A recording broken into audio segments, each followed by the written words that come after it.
Well, if you were planning to head to Mullany Cloy for this evening's combination 2 match between St John's and Braddon, don't bother, it's not on.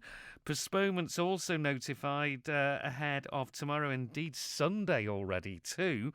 Canada Light Premier League, Marown versus Pulrose has been postponed. In JCK Limited Division 2, Braddon against St John's is postponed. And Blackberry Lane, there's a lot of rain taking place up there because the Combination 1 match between Old Boys and Ramsey tomorrow afternoon is off. And the women's match on Sunday in the Nedbank FA Cup against Laxey, that has also succumbed to the weather. And Tony Mepham, I think the prospects really don't look too good for a lot of the venues for tomorrow either after the wet week we've had, the torrential downpour, the monsoon we seem to have this morning, and more rain overnight, strong winds, snow, possibly blizzard-like conditions on high ground tomorrow afternoon. That's football and weather, isn't it, Tim? We've also got a change of venue as well in JCK Limited Division 2. Douglas and District against Colby. That's been moved to Colby because D&D's pitch cut up over their last game. So, yeah, we've got a few problems coming tomorrow, I think. Yeah, there's a few games that catch the eye, though, if they go ahead, not least at Peel. Peel against the leaders, St Mary. Yeah, it's a belter because these two play each other again the week after in the ECAP FA Cup. But this is a league game, and when you look at the results last week, Peel drew. St Mary's drew. I went down and watched that one. They were unlucky not to sort of sneak a goal maybe towards the end from what I saw the last 15 minutes. But I think Peel at the moment, it's just who they can patch up and get out there and play, because we've well sort of documented that Lee Gale and Rhys Oates are missing due to injury. Daniel Bell's missed a big chunk of the season as well. But there's one or two others that have struggled. So it's being asked by Steve Faulkner for younger players to come in, and they've done really well. You'll remember Chris Higgins. Well, his young fella, I think he's just turned 16, Charlie. Charlie's been in the first team. There's one or two others as well. So it's a great opportunity for them to come in, and the mantle's being sort of taken on by Dan Simpson to try and get the goals. But when you look at the players that are still there, I know Luke Doherty got sent off last week towards the end, so he'll miss tomorrow. But you've got Tom Wood, Matthew Woods. You've also got younger players, Danny Lane, who's had a good run of the season, Andy Ball in goal. They're still strong enough, but certainly St Mary's with Josh Kelly, they're lucky to have him back, because he's just given that big threat up front, and I'm pretty certain that Alex Harrison and people like Frank Jones, Jack McVeigh, we know them so well, will be doing their damnedest to try and get the result away from Peel. Big game at Rushen as well. Rushen against St George's. Yeah, it is, and I think it favoured St George's last week with the way the results went, because, they've got a lot of games to play, but they've already sort of, if you like, beaten Corinthians twice. So it just shows you how strong they are. And when you've got people like Chris Bass still there, Sean Quay, you've got Johnny Myers, Glenn Walker's playing well in goal, and then you've got Jay Scouts and Maxwell, Joel Ibanez and Joe Quayle, and Furu Davies up front as well. Then they're really strong, but Rushen have, to me, Tim, done really well this season. Liam Carroll must be more than happy with what he's got out of his players, and they really have been able to match the top 4 teams around them, so well done to Rushen. We'll leave Douglas Royal and Douglas Athletic for your guests on Football Focus in the first half an hour of Greatest Hits with Chris Kinley.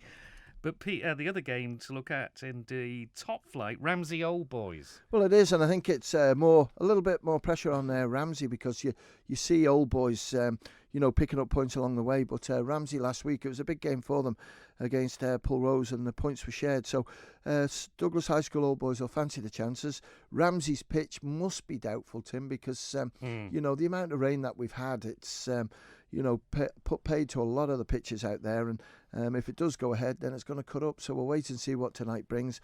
But I'm pretty certain that Liam Buckley's team will be strong enough. I think Robbie Ward's still injured, so he'll be missing. But I believe the Stewart boys, Callum and Craig, are back kicking around, and if they come in, then that'll be a massive plus for them. Tommy Miller's been strong at the back, and I just think Ramsey will find it tough going. Rain arriving later tonight that may be heavy at times. Brilliant. Superb. ECAP FA Cup prelim, first round it is. Ramsey Youth Centre against Corinthians. And when you think we've got the second round or quarterfinals, you like to call it, next week as well, hopefully this game will go ahead because, Ramsey Youth Centre's pitch is not too bad down there, right next to the school. Ramsey Youth Centre last week, what a game that was. We picked the wrong one to cover, didn't we? Yeah. Where it 4-4, 5-5, and it just went everywhere. But, Corinthians had a strong performance as well. Steve Whitley was really good in front of goal. Sean Doyle's back now. He was sub last week, but I would think he'll start this week. And Ramsey Youth Centre will be looking to overcome Corinthians, but another one that may come to the weather. Yeah, where do we stand fixtures-wise? I mean, the Railway Cup, we know we haven't got the first half completed, so what about generally? Yeah, generally we're not too bad. The Canada Life Premier League were a bit behind. JCK Limited Division 2 were behind. Some of those get affected because of the island games and the under-18 island games. Combi 1, Combi 2, to be honest with you, Tim, ain't too bad. So we've got away with that one so far. But now with the cup games coming, like next week we've got the FA Cup, we've also got the Woods Cup game, and then the week after that, I think it is, we've got the next round of the Woods Cup. And, I wouldn't say we're panicking, but Good Friday is the Woods Cup final, and then Easter Saturday is the FA Cup final. So they're creeping up. I think Easter Saturday's the 10th of April. So we need to keep this going, and hopefully the dry weather's coming. But fair play to the clubs. They've put an awful lot of work in on them during the summer. There was a seminar recently with Mike Atherton and people over from Football Foundation and also the Grounds Institute, and passed on a lot of information to the clubs. And they're heeding the information, which is good. It costs a lot of money, a lot of sand, a lot of verti drain, and a lot of work being done. But there's still a few pitches out there that sort of struggle, whatever work they do to them, and hopefully the better weather coming will sort itself out.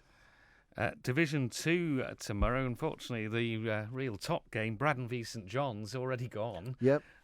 Look at the other games, Tony. I would say that Ayr against Governors, it should be pretty well in the bag for Ayr United. The pressure is on them, and next week, rearrange fixtures for them as well. So we'll see what we can come up with them. Michael against Onken will be interesting because Michael have been playing well of late, as well with Onken.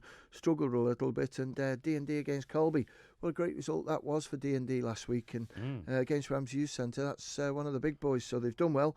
And against Colby, who's sort of little bit of lack of confidence maybe at the moment because it's not flowing for them after going top of the table. But Foxdale against Jims, I'll be interested to see what Alan Lemaire going to do with that one. He's normally gives me a ring about 9:30 and tells me what the problem is, but I would say at the moment that must be struggling. I'm surprised you haven't had a call already on that one. But anyway, and of course, if anyone does get out and play tomorrow, it is Elite Day.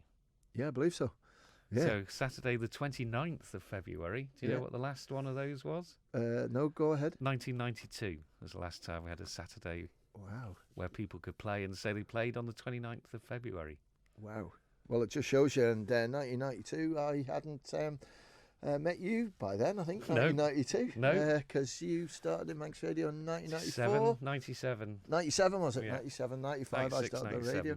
So, history. There you are, a little bit. I Well don't done. think many are going to make it, though, tomorrow, the way the weather is. No, I think it's looking pretty bad, but let's just hope, because players are just getting frustrated, and it's the same with hockey, same with rugby. They just want to play. They get all sort of set up on a Friday, and then suddenly you hear the famous words, it's been postponed, and they have to go shopping then. Yeah, not on, is it? No. Just give us an idea. We've mentioned Douglas Royal already, the featured club. A couple of the youngsters. Yeah, we're going to pick their brains to find out what they think of Manx football and where Douglas Royal are going. But Taylor Andrews, one of the top young players coming through the system there, and also Dan Smith as well is coming. So we'll find out what they've got to say. And after a comfortable victory against my team on Wednesday, I'm sure they're coming into the studio with a bit of confidence, so we'll knock that out of them. Tony, thanks very much indeed.